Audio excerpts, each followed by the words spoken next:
consent to address the House for 1 minute? Without objection, the gentleman is recognized for 1 minute. Madam Speaker, you are not God. Your will does not bend the forest or shake the mountains. And let me assure you, your will does not bow the knee of millions of my countrymen who refuse to heed your callous command. To threaten arrest on others for their own personal medical decisions is nothing short of a medical apartheid, and I will not let it stand. For if I am to cowardly bend the knee here like those on the left wish, then what is to stop you all from taking your tyranny to the rest of this country that I love? How dare anyone in this institution attempt to dictate to the patriots of my staff how they may live their lives? For one to think that because they have the title honorable attached to their name means that they may dictate what others may say and think repulses me. What makes this nation special is that in this free land, the people are the royalty. So arrest us if you will, but I will not cower and I will not bend. Madam Speaker, you have come to take away our liberties. But Madam Speaker, in this country, you are outnumbered. With that, I yield back. Purpose is a gentleman from North Carolina seek recognition. I seek unanimous consent to address the House for 1 minute. Without objection, the gentleman is recognized for 1 minute. Madam Speaker, the Taliban is emboldened today. They have found a new reason to cry death to America. That reason is Joe Biden. His foreign policy is not America first, it's Taliban first. Mr. President, listen carefully, and I'll say it slowly just for you. No man left behind. That's leadership. Here's my pledge to the Taliban. You may chant death to America today, but mark my words, the levers of power will be in strong hands soon. If you harm an American, we will rain down vengeance upon you with the wrath and fury that will put the fires of hell to shame. Psalm 91 promises us that God will be our refuge and our fortress. But you do not worship my God or heed his promises.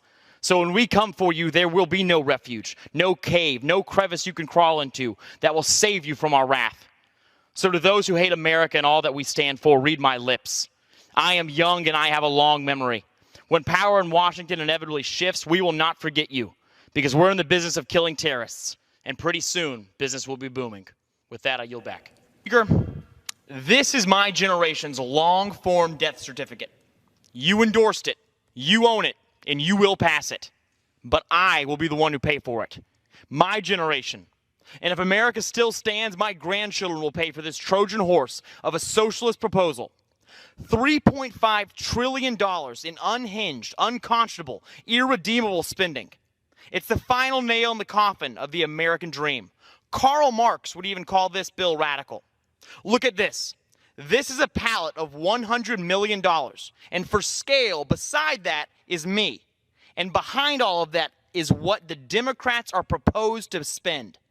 You've stolen my generation's checkbook. And Madam Speaker, we want it back. No American who votes for this trash should ever see the inside of a legislative chamber ever again. They should never take another oath of office for Congress, for State House. Hell, they shouldn't even be able to get on a mosquito control board because they have endorsed the demise of the country they swore to protect. This is what crushing, overwhelming, unrecoverable debt looks like. And we haven't even talked about the substance. This proposal is legislative malfeasance on the lifeblood of our country, energy independence, and more importantly, energy dominance. You show me a nation's energy policies, and I'll show you the future of that nation. Under President Trump, our energy independence carved out our standing in the world. We were the captains of our destiny, not Middle East kingdoms. We augmented our national security through America First energy independence, not foreign reliance. America was leading the world. But when Joe Biden took office, our soaring, thriving energy independence came trashing down. Failed policies, fatal spending. That's your legacy, Madam Speaker. You have put before us a death wish for America. You stand guilty of financial treason, Madam Speaker, but the sentence will be served out by my generation. With that, my friend, I'll give it back to you. Gentleman from North Carolina seek recognition. Madam Speaker, I rise and you ask of unanimous consent to address the House for 1 minute and to revise and extend my remarks. Without objection, the gentleman is recognized for 1 minute. Madam Speaker, there is nothing an American will not do to defend his country. I rise today in defense of my homeland. I am angry, not just for the destruction of American values perpetrated by those on the left, but I am angry because my colleagues simply do not seem to care. They do not care that our border is non-existent, that 6,000 criminals cross into our country daily. They do not care that 64% of federal arrests are of illegal immigrants. And they do not care that America's welfare and infrastructure system simply cannot handle this influx of criminal immigrants.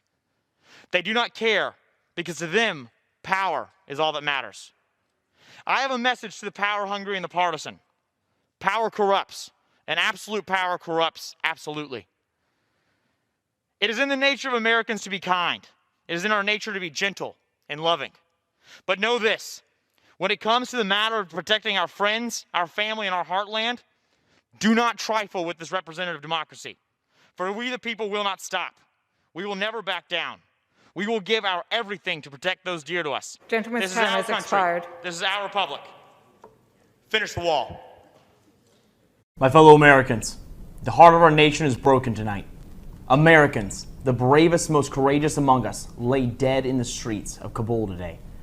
They were spouses, parents, family members, American patriots. They had hopes and they had dreams. They were truly the best among us. But even as the world reels and even as we grieve, the United States stands strong. Our freedom remains intact. But it remains intact because there are hundreds of thousands of service members who are just as brave and just as ready to pay the ultimate price. But though we stand strong today, it is incumbent upon we the people to be vanguards of our republic and take steps to save American lives. In times of trial and hardship, when it seems our government has failed us, we turn to our leaders for answers. We demand accountability because that's innately American. Inaction and indecisiveness have defined our politics for far too long. The hallmark reaction of far too many leaders today has been to roll over and surrender, to do nothing. Those days are over. This is not a time for impassioned speeches followed by no action. With that in mind, when I look to our Commander-in-Chief, I do not see someone who maliciously makes poor decisions. And yet today we witness devastating heartbreak. American carnage is a direct result of his inept and incompetent actions. Joe Biden does not simply have a pattern of poor decision-making. His mental decline is on full display. Our enemies know it. Americans have witnessed it. His disastrous Afghanistan withdrawal proves even further. Our executive is in crisis. President Biden's physical inability to lead is not a political talking point. It is a demonstrable fact. Our president is not mentally fit to serve as president of these United States. I truly believe that he is unable to discharge the duties of the office he holds.